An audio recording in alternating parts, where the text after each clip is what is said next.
कोई नहीं, सभी स्वरूप मंगल में है, लेकिन ध्यान के योग सिर्फ कृष्ण है, केवल कृष्ण।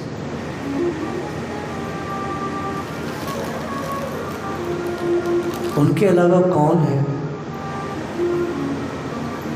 इसलिए देवियों,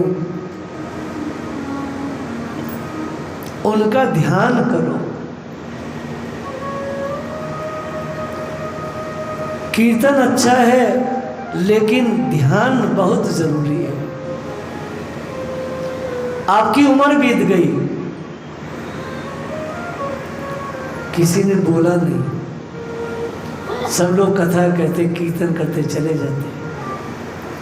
संतों की बड़ी बुरी दशा है। ध्यान मंगलम, बिना ध्यान के जीव पशु के जैसा है। ठाकुर जी का नित्य प्रति ध्यान का अभ्यास बनाओ, चाहे 10 मिनट बनाओ। 10 मिनट बैठो, चुपचाप रहो बस। करत करत अभ्यास से जड़मत होई सुजान। आप बैठ जाएं ठाकुर जी के आगे, आंखें बंद करें, प्रार्थना करें, हे कृष्ण आप मेरे ध्यान में कब आएंगे? हे प्रभु, आप ख्याल में तो रहते हैं, विचार में तो रहते हैं, भावना में भी रहते हैं, हाँ हैं भगवान, लेकिन प्रभु मैं आपको हृदय में देखना चाहती हूँ।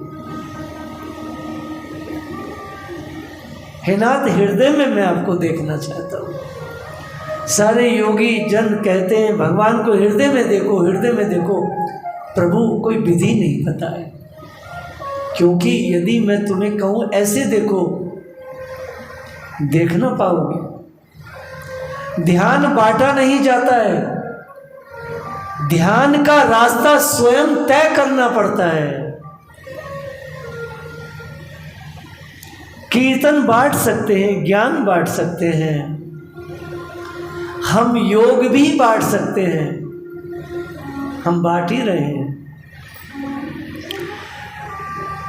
लेकिन देवियों देवताओं, ध्यान का रास्ता तो खुद तय करना पड़ता है। खुद हर मनुष्य को बैठना होगा ईश्वर की कक्षा में और अंतस में जाना होगा।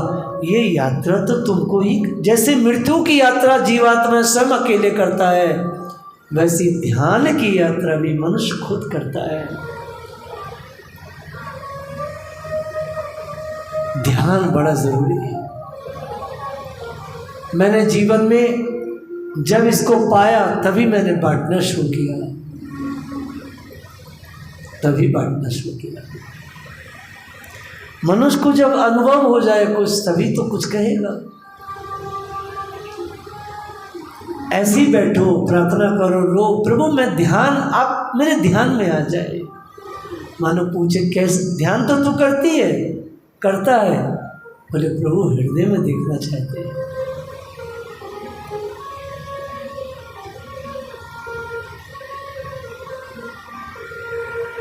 भगवान ने बड़े बड़े कार्य किए। आज 11 वर्ष 54 दिन हो गए हैं प्रभु को। उससे पहले की कुछ लीलाएं स्मरण मेरे अंदर आ रही हैं, उनको मैं गाना चाहूँगा। नहीं तो एकदम विरह में पहुंचाना ठीक ना रहेगा। आप सोचेंगे इन्होंने कुछ तो ठाकुर जी की चटपटी चीज बोली नहीं। राधे राधे